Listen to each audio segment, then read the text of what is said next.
In section 10.4, we're going to look at two more tests for whether a series converges or diverges, and these are comparison tests. The first one is a direct comparison test. If you have two series, A sub n and B sub n, where the values of A sub n are less than or equal to the values of B sub n for all n, and additionally, both of those are going to be greater than or equal to 0. These are all positive values. Then, if the larger series, B sub n, converges, A sub n will also converge, and the picture that I have underneath shows that visually. However, if we look at number 2, if A sub n diverges, that smaller one diverges, then the larger one will also diverge. So depending on whether or not the series in question, if you think it's going to converge, then you want to treat your series in question as A sub n, and you want to find something a little larger.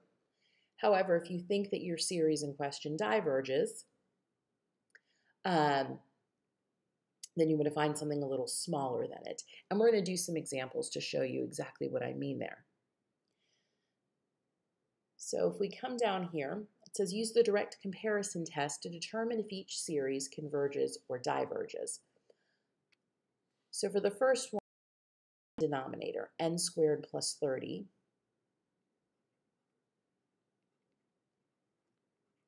That's going to be greater than or equal to n squared.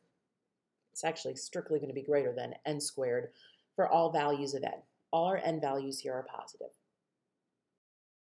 In n squared and put them in the denominator of a fraction, it's going to flip the inequality.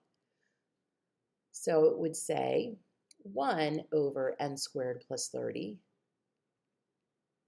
is going to be less than or equal to 1 over n squared. And these are both going to be positive values because all of our n's are positive. Now, 1 over, so it converges. And we can say that since the series from 1 to infinity here, 1 over n squared, since that converges, our series in question also converges because it fulfills the requirement of the direct comparison test.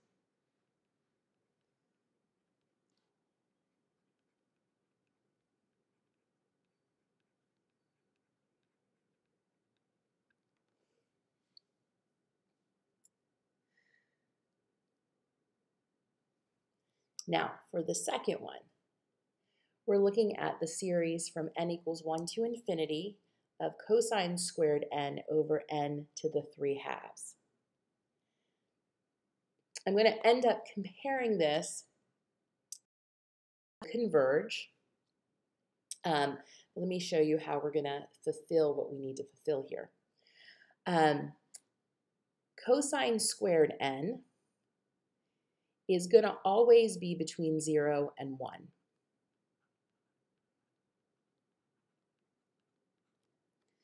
Because your values of cosine range between -1 to +1, so when you square those values, they're all going to be between 0 and 1.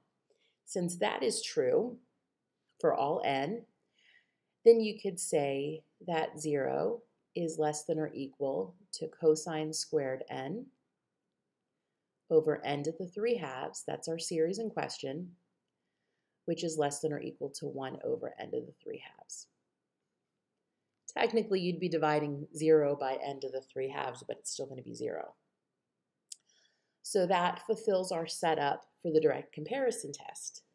So like I said before, since our p series 1 over n to the 3/2 is going to converge, because 3/2 is greater than 1, then we know that our series in question here, cosine squared n over n to the 3/2, also converges.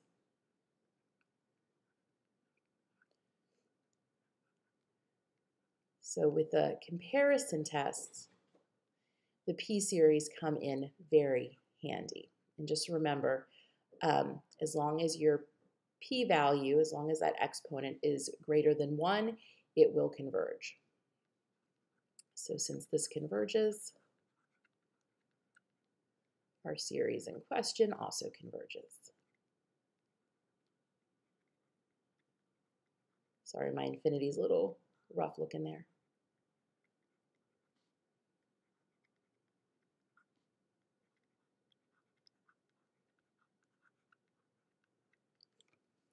And I'm going to do one more example of this.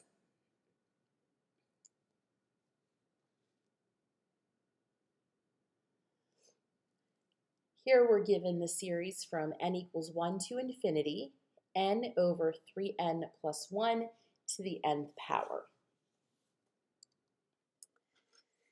Now, this one we're actually going to compare with a geometric series. So this one we're not going to use a p-series for.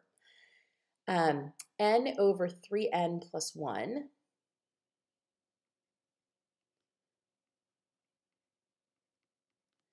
is less than or equal to n over 3n.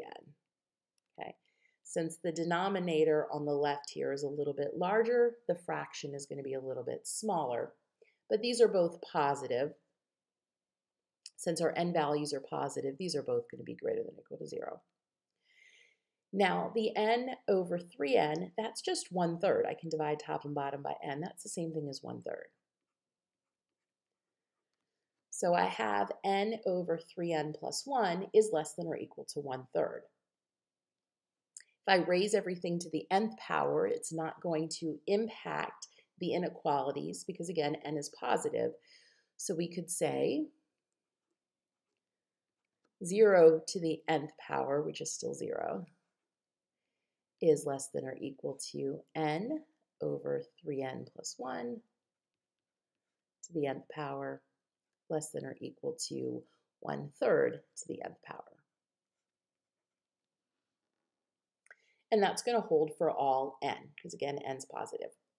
So that sets up the requirements for the direct comparison test. Well, in this case, 1/3 to the nth power is a geometric series. And it's a geometric series with an r value of 1/3.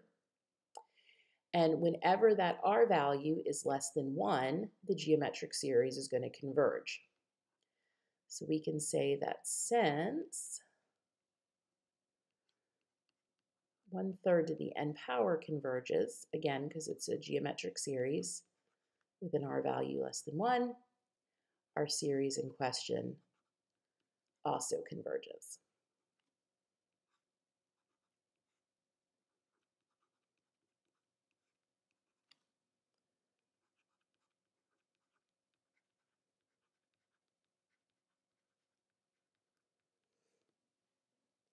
So many times, like I said before, those p-series are going to be very useful for the direct comparison test, but there's other cases like this one here where the geometric series can be your better comparison series. In the second video, we're going to look at another comparison test called the limit comparison test.